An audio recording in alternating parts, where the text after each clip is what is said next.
آئیون بونین کی کہانی، San Francisco کا شہری۔ اردو ترجمہ غازی صلاح الدین۔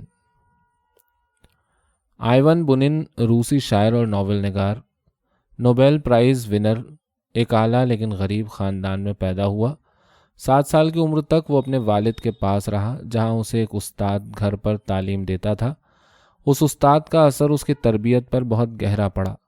یہ شخص اسے اچھی کہانیاں، لوک گیت، لوک کہانیاں اور داستانیں سناتا۔ اس تربیت کا اثر یہ ہوا کہ بونین کے جوہر جلد ابھر آئے۔ بچپن ہی میں اس کے استاد نے اسے گوگول، رابنسن کروزو، ڈان کوئتو سے متعارف کرا دیا تھا۔ شام کو اپنے کاموں سے فارغ ہو کر اس کی والدہ اسے پشکن پڑھ کر سناتی۔ 8 سال کی عمر میں اس نے اپنی پہلی نظم لکھی اور جب اس نے اپنی ثانوی تعلیم مکمل کی تو اس نے ادیب بننے کا فیصلہ کر لیا، اور جب وہ ماسکو یونیورسٹی میں زیر تعلیم تھا تو اس کی ادبی سرگرمیاں بڑھ گئیں اور سیر و سیاحت کا شوق بھی پیدا ہو گیا۔ سن 1898 میں اس نے ایک یونانی مہاجر ساکوئی کی لڑکی سے شادی کر لی۔ ویسے تو اس کی شاعری کی ابتدا سن 1891 سے ہوئی ہے، لیکن سن 1901 میں جب اس کا مجموعہ فالنگ آف دا لیوز کے نام سے شائع ہوا تو وہ مشہور ہو گیا۔ بائرن کی کین اور لانگ فیلو کے ہایا واتھا کے ترجموں کی وجہ سے 1903 میں اسے پشکن پرائز ملا۔ یہ روسی اکیڈمی کا سب سے بڑا انعام ہے۔ اسی عرصے میں اس نے بہت سی کہانیاں لکھیں جو عام طور پر پسند کی گئیں۔ سن 1909 میں جب وہ روسی اکیڈمی کے ادبی سیکشن کا رکن مقرر کیا گیا تو اس نے اپنا ناول دی ولیج لکھنا شروع کیا۔ اس ناول کی وجہ سے اس کی شہرت اپنے ملک سے باہر بھی پھیل گئی۔ اس ناول میں اس نے زار کے زمانے کی روس کی تصویر کشی کی ہے۔ جنگ عظیم سے پہلے اس نے دور دراز کے سفر کیے اور جب روس میں انقلاب آیا تو اس وقت وہ غیر انقلابیوں کے ساتھ تھا۔ نتیجہ یہ ہوا کہ مئی سن 1918 میں وہ ماسکو سے چلا آیا۔ فروری تک وہ جنوبی روس میں رہا اور پھر وہاں سے بھاگ کر فرانس آ گیا اور اپنی زندگی کا بقیہ حصہ اس نے فرانس ہی میں گزارا۔ اس کا خیال ہے کہ زندگی نے اسے شہد اور شیرینی بھی دی ہے، لیکن اس سے زیادہ تلخی کے تجربات سے شاد کام کیا ہے۔ سن 1933 میں جب اسے نوبل پرائز ملا اور اسے یہ بھی معلوم ہوا کہ اب اسے 6 لاکھ فرانک ملیں گے تو اس نے کہا کہ وہ بہت خوش قسمت انسان ہے، لیکن اس سے زیادہ ٹاراسکون کا وہ حجام خوش قسمت تھا جسے 50 لاکھ فرانک کا انعام ملا تھا۔ اس نے ویسے کم لکھا ہے، لیکن جو کچھ لکھا ہے وہ اعلیٰ درجے کا ہے۔ اس کی خود نوشت سوانح عمری جو ناول کے انداز میں لکھی گئی ہے اس کی بہترین تخلیق شمار کی جاتی ہے۔ سان فرانسسکو کا شہری اس دور کی نمائندہ کہانی ہے۔ جس انداز اور جس طور پر یہ کہانی لکھی گئی ہے اس نے جدید فن افسانہ نویسی کو بہت متاثر کیا ہے۔ کہانی: سان فرانسسکو کا شہری، جس کے نام سے نہ کوئی نیپلز میں واقف تھا اور نہ کیپری میں، اپنی بیوی اور لڑکی کے ہمراہ یورپ جا رہا تھا، جہاں وہ محض تفریح کی غرض سے مکمل 2 سال رہنا چاہتا تھا۔ وہ سمجھتا تھا کہ اب وہ طویل آرام دہ سفر، سکون، عیش اور اس کے بقیہ لوازمات کا پورا حق رکھتا ہے۔ اس یقین کی دوہری وجہ تھی، ایک تو یہ کہ وہ دولت مند تھا اور دوسرے یہ کہ اپنے 58 سال کے سن کے باوجود وہ زندگی کی عشرتوں کے بہاؤ میں پہلی بار اپنا پاؤں رکھ رہا تھا۔ سچ جانیے تو وہ اب تک زندہ ہی کہاں رہا تھا، صرف سانس لیا کرتا تھا، معنی اطمینان کی سانسیں، مگر اپنی ساری خوبصورت تمنائیں آنے والے دنوں کے لیے بچا کر وہ بے تکان محنت کرتا رہا۔ اس بے پناہ محنت و مشقت کا اندازہ ان ہزاروں چینی مزدوروں کو اچھی طرح تھا جنہیں اس نے اپنے کارخانوں کے لیے درآمد کیا تھا۔ پھر جب اسے احساس ہوا کہ وہ بہت کما چکا ہے اور تقریباً ان لوگوں کی سطح تک پہنچ گیا ہے جنہیں اس نے اپنا نصب العین بنایا تھا، تو اس نے سوچا کہ اب دم لیا جائے۔ اس کے طبقے کے لوگ زندگی سے لطف اندوز ہونے کی ابتدا یورپ، ہندوستان اور مصر کے سفر سے کیا کرتے تھے۔ اس نے بھی یہی کرنے کا فیصلہ کیا۔ وہ یوں تو اپنے آپ کو گزشتہ سالوں کی محنت کا صلہ دینا چاہتا تھا، مگر اسے اپنی بیوی اور لڑکی کا خیال بھی تھا جو اس کے ہمراہ تھیں۔ اس کی بیوی جذباتی طور پر تبدیلیوں سے متاثر ہونے کے ناقابل تھی۔ ویسے زیادہ عمر کی تمام امریکی خواتین سفر کی دلدادہ تو ہوتی ہی ہیں۔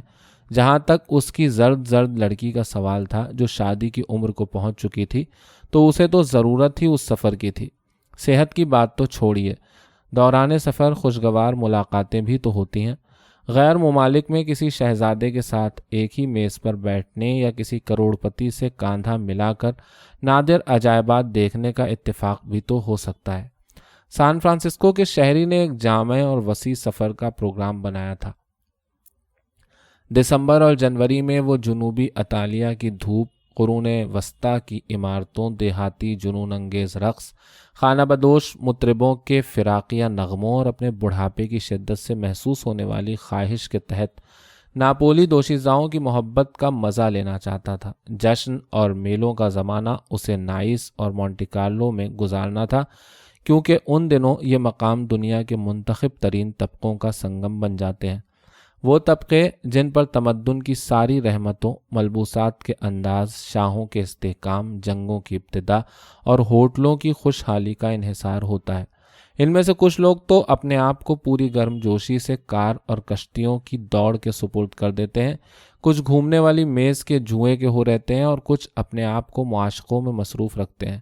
باقی ان کبوتروں کا شکار کرتے ہیں جو اپنے کبوتر خانوں سے بڑی خوبصورتی سے اوپر اڑتے ہیں اور سبز گھاس کے خطوں پر نیلے سمندر کے پس منظر کے ساتھ منڈلاتے منڈلاتے اچانک سفید لوندوں کی طرح زمین پر آ گرتے ہیں۔ مارچ کے ابتدائی دن وہ فلورنس کے حوالے کر دینا چاہتا تھا اور ایسٹر میں وہ پیرس میں میزریرے سننا چاہتا تھا۔ اس کے بقیہ پروگرام میں وینس، پیرس، سیول میں سانڈوں کا کھیل دیکھنا تھا، برطانوی جزیروں کے ساحلوں پر نہانا اور پھر ایتھنز، قسطنطنیہ، فلسطین، مصر اور واپسی پر جاپان شامل تھے، اور سفر کے آغاز میں حالات واقعی بڑے سازگار تھے۔ یہ نومبر کا آخر تھا۔ جبل الطارق تک جہاز کو سیاہ یکبستہ سمندر اور سرد برفانی طوفانوں سے گزرنا پڑا، لیکن کوئی ناخوشگوار واقعہ پیش نہیں آیا۔ جہاز نے زیادہ ہچکولے بھی نہ کھائے۔ مسافروں کی تعداد کافی تھی اور تقریباً سبھی معزز طبقے سے تعلق رکھتے تھے۔ مشہور و معروف جہاز اٹلانٹس یورپ کے کسی شاندار ماڈرن ہوٹل سے مشابہ تھا۔ یہاں رات بھر کھلے رہنے والے کیفے اور شراب خانے تھے، مشرقی حمام اور حتیٰ کہ اس کا اپنا اخبار بھی تھا۔ سارے مسافر بڑی نوابانہ شان سے وقت گزارتے تھے۔ الصبح بیگل کی تیز آواز انہیں جگایا کرتی، اور جب سیاہی مائل سبز پانی کے وسیع صحرا پر اداس دھندلکوں سے صبح کا اجالا جھانکتا تو جہاز کے عرشے اور برآمدوں میں آدمی ہی آدمی نظر آتے۔ فلالین کے لباس شب خوابی میں ملبوس یہ لوگ اپنی کافی، چاکلیٹ یا کوکو پینے میں مصروف رہتے، پھر سنگ مرمر کے حماموں میں صبح کی ورزش سے فارغ ہو کر اپنی اشتہا اور اپنی صحت سے مطمئن وہ دن کا لباس تبدیل کرتے اور ناشتے کے لیے تیار ہو جاتے۔ صبح کے 11 بجے تک عام طور پر جہاز کے عرشے بڑے آباد رہتے۔ لوگ سمندر کی خنک اور تازہ ہوا کے ہلکے ہلکے گھونٹ لے کر عرشے پر ٹہلتے رہتے، یا پھر ٹیبل ٹینس یا کسی اور تھکا دینے والے کھیل میں مصروف رہتے کہ بھوک کھل جائے۔ 11 بجے سینڈوچز اور شوربے کا ہلکا سا ناشتہ ہوتا، جس کے بعد لنچ تک کا وقفہ لوگ اخبار بینی میں گزارتے۔ لنچ پر ناشتے سے کہیں زیادہ غذائیت بخش انواع و اقسام کے کھانے ہوتے۔ بعد کے 2 گھنٹے مکمل آرام کے تھے۔ جہاز کے عرشوں پر آرام کرسیوں کی طویل قطاریں ہوتی اور لوگ نرم دلائیاں اوڑھے اونگھا کرتے، یا پھر بادلوں سے گھرے ہوئے آسمان اور سمندری جھانک کی سفید پہاڑیوں پر نظریں جمائے رہتے۔ 5 بجے لاؤبالی لوگوں کا یہ تازہ دم مجمع تیز خوشبودار چائے سے اپنی تواضع کرتا، اور 9 بجے بیگل کی تیز آواز 9 قسم کے شاندار کھانے کا اعلان کرتی۔ تب سان فرانسسکو کا شہری زندگی کی حرارتوں کو محسوس کر کے بڑے اطمینان کے ساتھ ہاتھ ملتا ہوا اپنے پرتکلف کیبن میں لباس تبدیل کرنے چلا جاتا۔ شام کے آخری لمحوں میں اٹلانٹس کے تمام عرشے تاریکیوں میں جمائیاں لیتے اور ان کے قمقمے جگمگاتے رہتے۔ ملازموں کا ایک جم غفیر باورچی خانوں، پلیٹیں دھونے والے کمروں اور شراب خانوں میں پوری تندہی سے مصروف رہتا۔ جہاز کے چاروں طرف لہریں مارتا ہوا خوفناک سمندر تھا، لیکن کوئی اس سے خوف نہ کھاتا۔ سب کو جہاز کے کپتان کی صلاحیتوں پر اعتماد تھا۔ سرخ بالوں اور خوابناک آنکھوں والا یہ بلند قامت عظیم الجثہ انسان، جو انہی سنہری پیٹیوں والی یونیفارم میں کسی ہیبت ناک بت سے مشابہ لگتا، شاذ و نادر ہی اپنی پراسرار پناہ گاہ سے باہر آتا۔ جہاز کے سامنے والے عرشے سے سائرن کی چیختی چلاتی آواز ابھری، لیکن بہت کم کھانے والوں نے اسے سنا۔ ایک بہترین آرکیسٹرا کے نغموں نے اس کی مہیب آواز کو دبا دیا۔ سنگ مرمر سے مزین اور دبیس قالینوں سے آراستہ ایک وسیع ہال میں آرکیسٹرا مسلسل اپنی سریلی دھنیں بکھیر رہا تھا۔ ہال بلوری آئینوں اور نمائشی فانوسوں کی روشنی سے جگمگا رہا تھا۔ زیورات سے آراستہ اور نیم عریاں لباس پہنے خواتین، ڈنر سوٹ میں ملبوس مردوں، چست و چالاک ویٹروں اور مؤدب خدام سے بھرا ہوا تھا۔ ان میں سے ایک شخص جو پے در پے شراب کے خاص آرڈر دے رہا تھا، اپنے گلے میں کسی لارڈ میئر کی طرح ایک زنجیر پہنے ہوئے تھا۔ اس شام کے لباس میں سان فرانسسکو کا شہری خاصا جوان نظر آ رہا تھا۔ خشک جلد، اوسط قد و قامت اور مضبوط لیکن بے ترتیب خد و خال کا یہ صاف ستھرا انسان اس محل کی سنہری فضاؤں میں خاصا گرم جوش دکھائی دیتا تھا۔ اس کی میز پر ایک کہربائی بوتل میں جونسبرگ کی شراب تھی اور مختلف سائزوں کے نہایت نازک جام رکھے تھے۔ تازہ سنبل کی کچھ الجھی ہوئی شاخیں بھی میز کی زینت تھیں۔ اس کے زردی مائل چہرے اور ترشی ہوئی سفید مونچھوں میں منگولوں کے خد و خال کا عکس نظر آ رہا تھا۔ اس کے بڑے بڑے دانتوں میں بھرا ہوا سونا چمک رہا تھا۔ اس کا گنجا سر پرانے ہاتھی دانت کی طرح شفاف اور چمکدار تھا۔ اس کی بیوی ایک صحت مند اور مطمئن خاتون نظر آتی تھی۔ اس نے قیمتی لیکن اپنی عمر کی مناسبت سے لباس پہن رکھا تھا۔ اس کی بیٹی کا لباس ہلکا باریک اور کھلا ہوا تھا۔ وہ ایک چھریرے بدن کی لمبی سی لڑکی تھی جس کے بال بڑی خوبصورتی سے بنے ہوئے تھے۔ اس کی سانسوں میں بنفشی ٹکیوں کی مہک رچی ہوئی تھی۔ رخساروں پر ہونٹوں سے نیچے مسکراہٹ کے خوبصورت گلابی گڑھے پڑ جاتے تھے۔ رات کا کھانا کوئی 2 گھنٹے جاری رہا اور اس کا اختتام رقص پر ہوا۔ تمام مرد، جن میں سان فرانسسکو کا شہری بھی شامل تھا، بار کی طرف چلے گئے، جہاں سرخ جیکٹوں میں ملبوس ابلے ہوئے انڈوں جیسی سفید پتلیوں والے حبشیوں نے ان کے آرڈر لیے۔ وہاں میز پر پاؤں رکھ کر شراب سے مخمور ہو کر ہوانا کے سگار پیتے ہوئے انہوں نے تازہ ترین سیاسی اور مالی خبروں کی بنیاد پر قوموں کی قسمتوں کے فیصلے کیے۔ باہر سمندر کی پرشور لہریں سیاہ پہاڑوں کی مانند اٹھ رہی تھیں اور برف و باد کا طوفان جہاز کے مستول سے ٹکرا رہا تھا۔ جہاز کا ایک ایک جوڑ ہل رہا تھا اور وہ اس طوفانی جد و جہد میں لہروں کے ان سیاہ پہاڑوں کو کاٹتا ہوا بڑی مشکل سے دھیرے دھیرے آگے بڑھ رہا تھا۔ سائرن اپنی کربناک آواز میں چلاتا رہا۔ پہرے دار سرد ہواؤں سے جمے جا رہے تھے اور ان غیر انسانی طاقتوں کے خلاف اپنی توجہ کی باغ سنبھالنے کی ذہنی کوشش انہیں پاگل بنائے دے رہی تھی۔ جہاز کا درمیانی حصہ جہنم کے 9ویں طبق کی طرح اداس اور گھٹا ہوا تھا اور دیو پیکر بھٹیاں اپنے دہکتے ہوئے سرخ دہانے کھولے تیز اور دہشتناک آوازیں بلند کر رہی تھیں۔ بھٹی جھونکنے والے، جن کے جسم کے اوپری حصے برہنہ تھے، مشعلوں کے عکس سے قرمزی رنگ میں نہائے ہوئے اپنے تیزابی اور بدبودار پسینے سے شرابور تھے، اور ادھر بار میں مطمئن اور لاؤبالی لوگوں کا گروہ بے فکری سے میز پر پاؤں رکھے برانڈی اور وسکی کی چسکیاں لے رہا تھا۔ گرم مہکتے دھوئیں میں لپٹے ہوئے لوگ نکتہ سنجیوں کی داد دے رہے تھے۔ ڈانسنگ ہال میں ہر شے جگمگا رہی تھی۔ رنگ و نور کا سیلاب امڑ آیا تھا۔ ہر طرف قہقہے کھنک رہے تھے۔ ناچنے والے جوڑے کبھی والز کی دھن پر رقص کرتے، کبھی ٹینگو کی تال پر جھومتے۔ موسیقی کی نرم اداس لہریں مسلسل بہتی رہتیں۔ اس شاندار مجمع میں کتنی ہی اہم شخصیتیں بھی تھیں۔ ایک سفیر، سیدھا سادہ سا بوڑھا، ایک مشہور لکھپتی جو اپنے داڑھی مونچھوں سے صاف چہرے، اپنے بلند قامت، غیر محسوس عمر اور پرانے قسم کے ڈنر سوٹ کی بنا پر کوئی راہب نظر آتا تھا، ایک مشہور اسپینی ناول نگار بھی تھا، اور ایک بین الاقوامی شہرت کی رقاصہ جس کا شباب ڈھل رہا تھا اور جس کا چال چلن مشتبہ تھا۔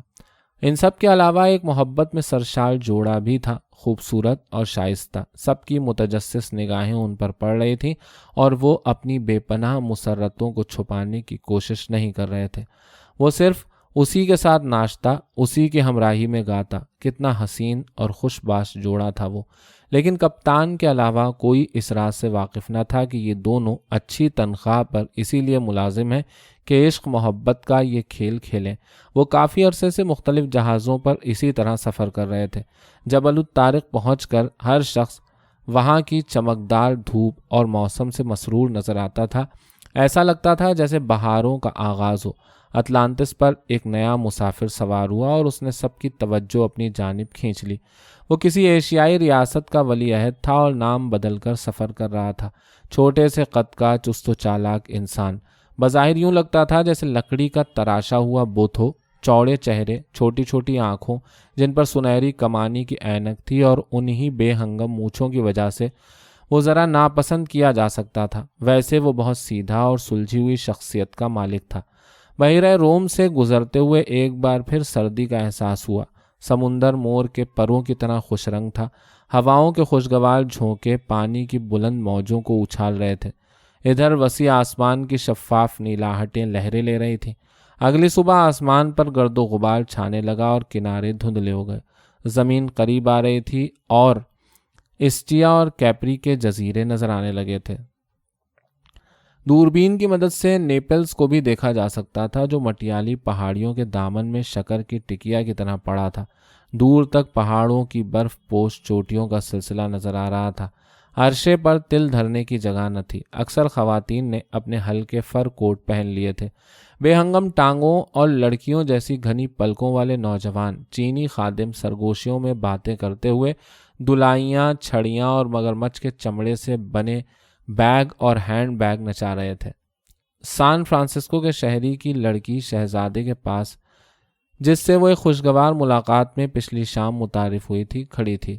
اس کی آنکھیں پوری توجہ سے دور خلاؤں میں کسی ایسی چیز کو ڈھونڈ رہی تھیں جس کی طرف شہزادے نے اشارہ کیا تھا۔ اس دوران شہزادہ تیز سرگوشیوں میں محو تھا۔ مردوں کے اس ہجوم میں وہ اپنے قد کے باعث ایک لڑکا نظر آ رہا تھا۔ مردانہ وجاہت اس میں ناپید تھی، پھر بھی اس کی شخصیت میں پراسرار سی کشش تھی۔ اس کا چشمہ، اس کا لباس، اس کا ہیٹ سب بہت عام سے تھے۔ اس کی مونچھوں کے اکڑے ہوئے بال گھوڑے کی دم سے مشابہ تھے اور چہرے کی سنولائی ہوئی جلد وارنش شدہ لگتی تھی، لیکن وہ لڑکی پورے انہماک سے اس کی باتیں سن رہی تھی۔ اس کی آواز نے اسے اتنا مسحور کر دیا تھا کہ وہ لفظوں کا مطلب سمجھنے سے قاصر تھی۔ اس کا دل کسی انجانے کیف کے باعث تیزی سے دھڑک رہا تھا۔ سر فخر سے بلند تھا، اس فخر سے کہ شہزادہ اس کے نزدیک ہے، کسی اور سے نہیں، صرف اس سے باتیں کر رہا ہے۔ اس کی موجودگی میں عجیب سی مسرت تھی۔ اس کے کھردرے ہاتھ، صاف جلد جس کی تہ میں قدیم شاہی خون دوڑ رہا تھا، اس کا صاف ستھرا سادہ لباس، سبھی باتیں ایک انوکھی ناقابل بیان کشش جگا رہی تھیں۔ محبت کے جذبات ابھار رہی تھیں۔ ادھر سان فرانسسکو کا شہری ریشمی ہیٹ، سرمئی پتلون اور اعلیٰ چمڑے کے جوتے پہنے اپنے قریب کھڑی ہوئی بھورے بالوں والی حسینہ سے نظر بازی میں مصروف تھا۔ حسینہ نے اپنی بھویں پیرس کے تازہ ترین اسٹائل پر بنائی تھیں اور اپنے چھوٹے سے پالتو کتے کو پیار کرنے میں مصروف تھی۔ سان فرانسسکو کے شہری کی بیٹی عجیب سی پریشانی میں گرفتار اپنے باپ کو نظر انداز کرنے کی کوشش کر رہی تھی۔ تمام امریکنوں کی طرح وہ بھی سفر کے دوران بڑا فراخ دل تھا۔ اسے ان لوگوں کے خلوص اور نیک خواہشات پر یقین تھا جو سفر کے دوران اس کی تندہی سے خدمت کرتے، اس کی ضرورتوں کا خیال رکھتے، اس کے اسباب کی خبرگیری کرتے اور اسے ہوٹلوں تک پہنچاتے۔ یہ خدمت ہر جگہ کی جاتی اور نیپلز میں بھی کی گئی۔ اب جہاز نیپلز کے ساحل کے قریب پہنچ چکا تھا۔ موسیقاروں نے اپنے چمکتے ہوئے سازوں کے ساتھ عرشے پر ایک نمایاں جگہ اپنا لی تھی اور مارچ کی دھنیں زور زور سے بجا رہے تھے۔ دیو ہیکل کپتان اوپر نمودار ہوا اور کسی شفیق دیوتا کی طرح ہاتھ ہلا ہلا کر مسافروں کو الوداع کہنے لگا۔ دوسروں کی طرح سان فرانسسکو کے شہری کو بھی یہی محسوس ہوا کہ بینڈ کے نغمے اور کپتان کی الوداع خاص طور پر اسی کے لیے ہے۔ آخرکار جب اٹلانٹس بندرگاہ کے دہانے میں داخل ہو کر لنگر انداز ہو گیا تو آبی پل کی کھڑکھڑاہٹ فضا میں گونج اٹھی۔ ساحل پر قلیوں اور مزدوروں کے ایک اژدہام نے سان فرانسسکو کے شہری کو گھیر لیا اور اپنی خدمات پیش کی۔ حقارت سے مسکراتے ہوئے اس نے اپنے چاروں طرف نظر ڈالی اور اس ہوٹل کی کار کی جانب بڑھتے ہوئے، جس میں شہزادے کے ٹھہرنے کے امکانات تھے، کبھی انگریزی اور کبھی اطالوی میں اپنے چاروں طرف پھیلے مزدوروں سے دور ہٹنے کے لیے کہتا رہا۔ نیپلز میں جلد ہی زندگی کا ایک نپا تلا انداز پیدا ہو گیا۔ صبح ایک نیم تاریک کمرے میں، جس کی کھلی کھڑکیوں سے نم ہوا کے جھونکے آتے رہتے اور ویران باغ نظر آتا، ناشتہ لگ جاتا۔ باہر آسمان ابرآلود اور افسردہ ہوتا اور رہبروں کی ٹولی ہوٹل کا محاصرہ کیے رہتی۔ پھر سورج کی اولین چمکیلی کرنیں نمودار ہوتی اور ہوٹل کی پھیلی ہوئی آگے کو نکلی بالکنی سے خوبصورت منظر نظر آتا۔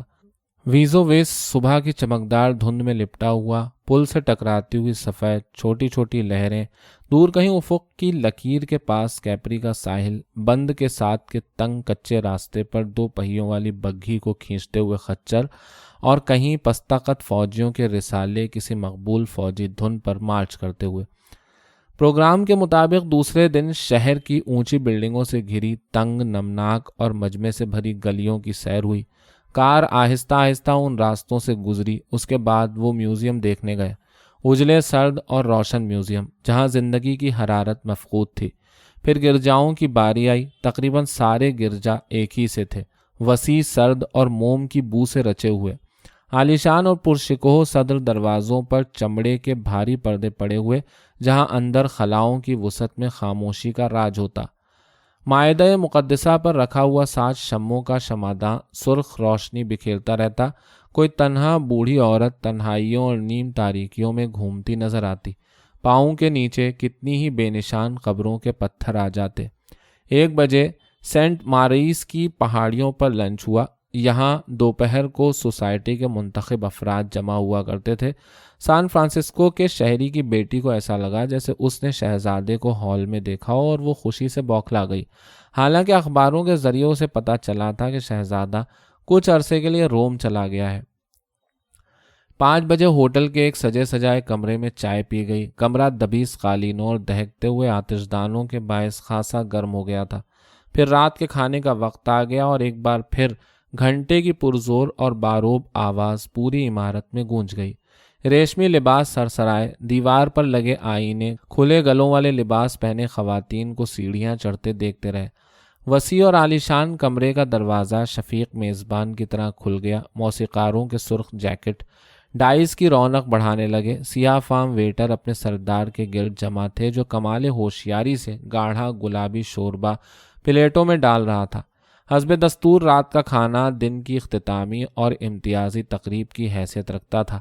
لوگ یوں بنتے سنورتے جیسے شادی میں جانا ہو۔ میزوں پر انواع و اقسام کے کھانوں، شراب، مٹھائیوں اور پھلوں کی اس قدر افراط ہوتی کہ رات کے 11 بجے خادماؤں کو تقریباً تمام کمروں میں گرم پانی کی تھیلیاں پہنچانی پڑتیں۔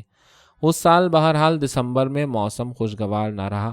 دربانوں سے جب کوئی موسم کے متعلق بات کرتا تو وہ شرما کر اور مجرمانہ احساس سے کندھے جھکا کر منہ ہی منہ میں بڑبڑاتے کہ اس سے پہلے کبھی اتنا خراب موسم دیکھنے میں نہیں آیا، اگرچہ حقیقت برعکس ہوتی اور اس سے پہلے کئی سال تک وہ یہ لفظ دہرا چکے ہوتے۔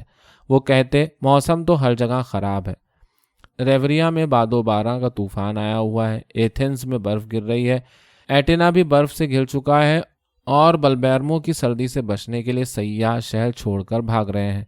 ان دنوں نیپلز میں سورج ہر صبح دھوکہ دیتا، دوپہر کو بادل گھیر آتے اور ہلکی ہلکی پھوار پڑنے لگتی جو شام تک تیز بارش میں بدل جاتی۔ ہوٹل کے پورچ میں لگے ہوئے پام گیلے ٹین کی طرح بدنما لگتے۔ شہر بڑا ہی گنجان اور گندا نظر آتا۔ میوزیم میں اکتا دینے والی خاموشی کا دور دورہ ہوتا۔ پھولی ہوئی برساتیاں پہنے ڈرائیوروں کے منہ میں دبے ہوئے سگار بڑے عامیانہ لگتے، اور جب وہ اپنے دبلے پتلے خچروں پر چابک برساتے تو صرف نمائشی آواز پیدا ہوتی۔ پیدل چلنے والوں کے جوتے ناقابل برداشت ہو جاتے، عورتوں کے بال بارش سے ان کے چہرے پر چپک جاتے اور وہ بے انتہا بدنما نظر آتی۔ جھاگدار سمندر سے اٹھتی ہوئی مچھلیوں کی بو مرطوب ہوا میں مل کر ناقابل برداشت ہو جاتی۔ شاید اسی موسم کا اثر تھا کہ سان فرانسسکو کے شہری کی اپنی بیوی سے روز لڑائیاں ہونے لگیں اور اس کی بیٹی گاہے زرد ہو جاتی اور اس کے سر میں شدت کا درد شروع ہو جاتا، اور گاہے وہ زندگی سے بھرپور بہت گرم جوش دکھائی پڑتی۔ ایسے لمحوں میں وہ بہت پیاری، بہت خوبصورت نظر آتی، اور خوبصورت تو وہ جذبات بھی تھے، وہ نازک اور پیچیدہ جذبات جو اس بے ڈول انسان سے ملنے کے بعد اس کے دل میں پیدا ہوئے تھے۔ وہ بے ہنگم انسان جس کی رگوں میں اعلیٰ خون تھا، کیونکہ ایسی ہی کوئی حقیقت کسی دوشیزہ کی روح کو جگا جاتی ہے، دولت یا شہرت یا خاندانی عظمت۔ لوگ سیاحوں کو بتا رہے تھے کہ سارنیٹو اور کیپری میں موسم بالکل مختلف ہے۔ وہاں نیبو کے درخت پھلوں سے لدے ہوئے ہیں، موسم گرم ہے اور دھوپ چمکیلی، لوگ خوش اتوار ہیں اور شراب بہتر۔ سان فرانسسکو کے خاندان نے آخر کیپری جانے کا فیصلہ کر لیا۔ انہوں نے پہلے جزیرے کی سیر کرنے کے بعد سارنیٹو میں قیام کا پروگرام بنایا۔ انہیں ان پتھروں پر سے گزرنے کا شوق تھا جہاں ٹائبیریس کے محلات تھے، بلو گروٹو کے نادر عجائبات دیکھنا تھے، اور وہ مقامی پہاڑیوں سے بین پر جو کرسمس سے پہلے جزیرے میں گھوما کرتے گیت سننا چاہتے تھے، وہ گیت جو میڈونا کی تعریف میں گائے جاتے تھے۔ روانگی کے دن، جو سان فرانسسکو کے خاندان کے لیے بڑا یادگار دن تھا، سورج صبح کو نہ نکلا۔ سرما کی دھندلی کوہر نے ویزوویز کو چوٹی سے دامن تک چھپا رکھا تھا۔ سمندر کی سرمئی سطح پر دھند کا پردہ پڑا تھا اور آدھ میل کے فاصلے سے سمندر دکھائی نہ دیتا تھا۔ جزیرہ کیپری نظروں سے اوجھل تھا، جیسے کبھی اس کا کوئی نشان نہ رہا ہو۔ جزیرے کو جانے والی چھوٹی سی دخانی کشتی لہروں پر اس بری طرح جھکولے کھا رہی تھی کہ پورا خاندان کشتی کے تنگ و تاریک سے کیبن میں صوفوں پر نڈھال پڑا تھا۔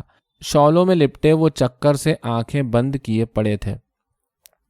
بیگم سب سے زیادہ بیمار تھی۔ کئی بار قے کی وجہ سے اسے یوں لگتا جیسے اب وہ مر جائے گی، لیکن خادمہ جو مدتوں سے ہر موسم ہمیشہ ان لہروں پر گزارنے کی عادی ہو گئی تھی، بار بار قے کا برتن لاتی اور اس کی باتوں پر ہنس دیتی۔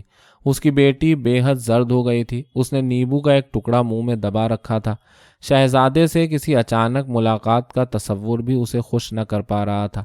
شہزادے نے وہاں کرسمس پر آنے کا پروگرام بنایا۔ سان فرانسسکو کا شہری اوور کوٹ اور ٹوپی میں لپٹا لپٹایا یا پیٹھ کے بل لیٹا تھا۔ اس نے تمام راستے اپنا منہ نہ کھولا۔ اس کا چہرہ سنولا گیا تھا، مونچھوں کی سفیدی بڑھ گئی تھی۔ پچھلے کچھ دنوں اس نے موسم کی خرابی سے گھبرا کر بے تحاشا شراب پی تھی اور اب اس کا سر درد سے پھٹا جا رہا تھا۔ بارش کھڑکیوں کے شیشوں سے ٹکراتی رہی اور پانی رس رس کر صوفوں پر ٹپکتا رہا۔ چیختی چلاتی ہوا مستولوں سے ٹکراتی رہی اور کشتی ہوا اور لہروں کے زور سے بالکل ایک طرف کو جھک جھک جاتی۔ جب کشتی کاسٹیلا میر اور سارنیٹو میں لنگر انداز ہوئی تو موسم خاصا خوشگوار ہو گیا تھا، لیکن کشتی مستقل جھکولے کھا رہی تھی۔ ساحل اپنی تمام چٹانوں، باغوں، درختوں، سفید و گلابی ہوٹلوں اور سبز گھاس سے ڈھکے ہوئے پہاڑوں کے ہمراہ یوں اوپر نیچے ہو رہا تھا جیسے پھڑپھڑاتے پروں پر رکھا ہو۔ ساحلی کشتیاں دخانی کشتی سے ٹکرا رہی تھیں۔ ملاح اور مسافر پوری قوت سے چلا رہے تھے۔ دور کہیں ایک بچہ بری طرح رو رہا تھا جیسے اس کا گلا دبایا جا رہا ہو۔ دروازوں سے گیلی مرطوب ہوا اندر آ رہی تھی۔ ایک کشتی پر جس پر رائل ہوٹل کا جھنڈا لہرا رہا تھا، ایک لڑکا چیخ چیخ کر سیاحوں کو متوجہ کرنے کی کوشش کر رہا تھا۔ سان فرانسسکو کے شہری کو اچانک احساس ہوا کہ وہ بوڑھا ہو گیا ہے۔